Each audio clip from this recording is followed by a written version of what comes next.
ጎኖ እግዚአብሔርን የተቀበለው ሮጣ ተመረኮሰ ወደቀ። አብርሃምን እንደዚሁ ከታሪኩን ስናመጣው ቀላል መሰለ እንጂ እኮ በጣም ባለጸጋ ሽማግሌ እኮ ነው።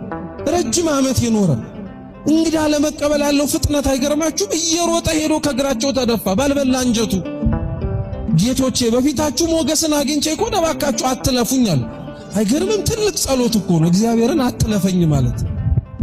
እግዚአብሔርን አትለፈኝ ማለት ትልቅ ጸሎት ነው በእውነት። ቤተ መቅደስ የምንጸልየው ቢጠፋን እንኳን እኮ ቆመን ቦታው የሱ እንደሆነ ካወቅን የመምሪያ አድባር ዛፍ ስር የተገለጠው እግዚአብሔር ዛሬ በዛፉ አምሳል በሆነች በቤተ ክርስቲያን እንደሚመጣ እንደሚወርድ ካወቅን ምንም በጸለይ ቢከብደን እኮ አትለፈኝ ማለት አንድ ጸሎት እኮ ነው። አትለፉኝ ሞገስ አግኝቼ እኮ አትለፉኝ። ሞገስ ባይኖረንም አይለፈን ብሎ መለመን። ለእግራችሁ ውሃ ላምጣል ልጠባችኋል። እሺ እንደወደድክ አርጋሉ። አብርሃም ውሃ አምጥቶ አጠበ። አብርሃም አይገርምም? የሐዋርያትን እግር ዝቅ ብሎ ያጠበውን የሱን እግር ነው ያጠበው። የደቀ መዛሙርቱን እንኳን ክብር ከፍ ያለ ክብር ያለው ነው አብርሃም።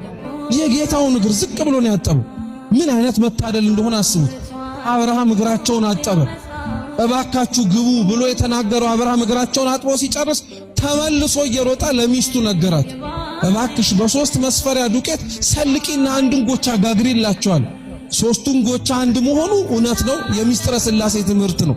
ሶስት ሲሆኑ አንድ፣ አንድም ሲሆኑ ስንት ስለሆኑ? ሶስት ስለሆኑ እንጎቻ ጋገሩ። ያንን ሲያረግ ደግሞ ለዛኛው ሎሌው ደግሞ ከፍሪዳዎቹ መካከል አንዱን ስበህ አምጣና አርደህ አቅርብላቸዋል። ታረደ፣ ቀረበላቸው።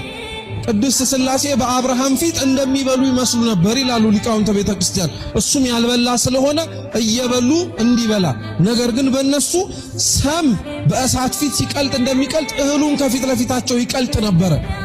አብርሃምን ፈልገው ነው የመጡት እንጂ እንጀራውን ፈልገው አልመጡም ነበር።